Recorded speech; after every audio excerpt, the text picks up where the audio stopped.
Every spring, the skies over parts of Kansas fill with smoke and the horizons glow with fire. But these aren't disasters in progress. They are carefully planned essential tools for land survival. Controlled burns or prescribed fires shape over 2 million acres of Kansas land every single year, primarily across the iconic Flint Hills. This massive effort consistently ranks Kansas among the top states in the nation for prescribed fire usage. Why do we do it? Because for the Great Plains, fire is medicine, and it acts as a natural reset button, clearing out dead vegetation and recycling vital nutrients directly back into the soil to jumpstart fresh growth.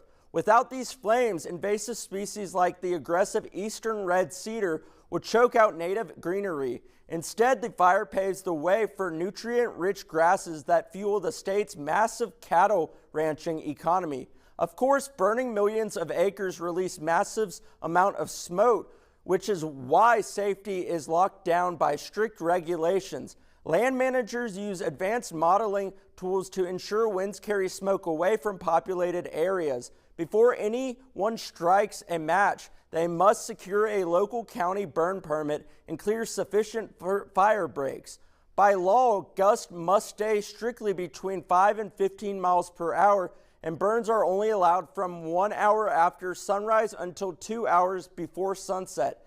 A responsible adult must supervise the flames until the very last ember is out.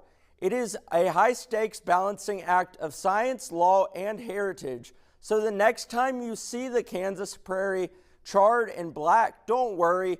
You're just watching a masterpiece in the making, walking to bloom green once again.